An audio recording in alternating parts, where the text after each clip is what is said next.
નમસ્કાર, આપ જોઈ રહ્યા છો સંદેશ ન્યૂઝ વોરમાં। આજે આપણે આજના અત્યાર સુધીના મહત્વપૂર્ણ સમાચાર વિશે વિસ્તૃતમાં વાત કરીશું। સુરત શહેરની જો વાત કરીએ તો પહેલા વાત કરવી છે સુરત શહેરની। ધીરે ધીરે પાણીમાંથી બહાર આવી રહ્યું છે સુરત શહેર, પરંતુ પૂરની પીડા હજુ પણ યથાવત છે। ખાડીપુરમાં વધુ એક જીવ ગયો છે। લિંબાયતમાં જાવેદ શેખના મોત બાદ પરિવાર તંત્ર સામે સવાલ ઉઠાવી રહ્યો છે। તો વાત કરવી છે વોરમાં આજે સુરત શહેરથી। તો સુરતમાં ખાડીપુરના કારણે 41 લોકોના મોત નીપજ્યા। લિંબાયતમાં જાવેદ શેખનું પાણીમાં ડૂબવાથી મોત થયું છે। પાણીમાં લોકોને બચાવવા જતા પગ લપસ્યા અને મોત નીપજ્યું તેવું પરિવારનું નિવેદન સામે આવ્યું। પરિવારના મોભીનું મોત થતા પરિવારમાં આક્રંદ છવાયો છે। પરિવારના મોભીનું મોત થયું છે। અચાનક પાણી વધતા કઈ જ ખબર ન રહી અને મોત થયું હોવાનું પરિવારજનોનું કહેવું છે।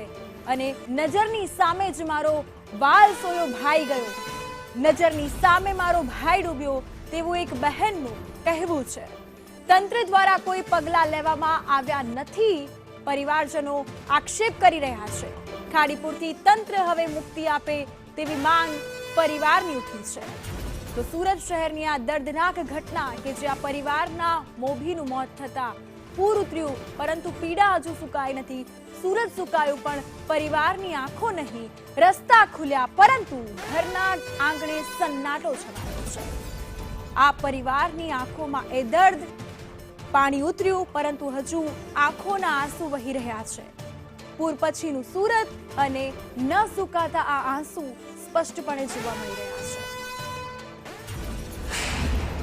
સુરત શહેરમાં જે ખાડીપુર આવ્યું છે, અનેક લોકોના મોત નીપજ્યા છે, ત્યારે લિંબાયતના એક યુવકનું પણ મોત નીપજ્યું છે। આ જ પરિવાર છે, આ જ ઘરની અંદરથી જ્યારે આ પૂર આવ્યું હતું ત્યારે કોઈ કારણસર ઉપર હતો, ત્યારે તેનો પગ લીપસતા તે અત્યારે જે કહેવાય કે તેનું મોત નીપજ્યું છે। અત્યારે પરિવાર પર આપ તૂટી પડ્યો છે।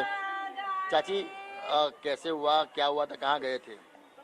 मैं तो नहीं खड़ी थी, ऊपर थी मैं, ऊपर से बचाने गया किसको, बचा तो नहीं, जो गया तो वापिस ही नहीं आया। वो किसको बचाने गया था? कोई बच्चे को बचाने गया था। फिर क्या हुआ, माँ हाथ बचाया खाली ऐसा, माँ से भी कहीं नहीं हुआ। कितना पानी गया? बहुत ज्यादा पानी था। क्या काम करता था? मार्केट में जाता था। અત્યારે પરિવારનો રોડ કકલ થઈ રહ્યો છે। જોઈ શકાય છે કે અત્યારે કઈ રીતના વીતતી હશે એમની પર જોઈ શકાય છે કે અત્યારે ભાઈ છે એમનો, એની સાથે બેટા क्या हुआ था, कैसे हुआ था? चले गया मेरा भाई, किने बचाया नहीं मेरे भाई को। मेरे बेटे का पाँव फिसल के भाग गया બિલકુલ, તો અત્યારે રોડ કકલ થઈ રહ્યું છે, કારણ કે એકને એક દીકરો છે તે ગુમાવવાનો વાળો હોય છે। બેન बताइए कैसे हुआ था ये? वो है ना यहाँ खड़ेला था, उसका पाँव फिसल गया तो गिर गया। कोई नहीं था घर में, हम ही थे लेडीज, कोई बचाने वाला नहीं था। बहुत पानी था, अक्का ये इतना पानी हो गई, अक्का छाती हो गया था। आप बताइए कैसे हुआ ये? वो बचाने के चक्कर में दो जन बह के आ रहे थे, तो उनको कूदने के चक्कर में वो खुद गिर गया। उसको बचाने वाला कोई मिला ही नहीं। उसके बाद में बहुत पानी खेज होगी, वो धार के पास से लगभग 12-13 फुट पानी था इससे, और किसके अंदर बढ़ते हुए जा रहा था।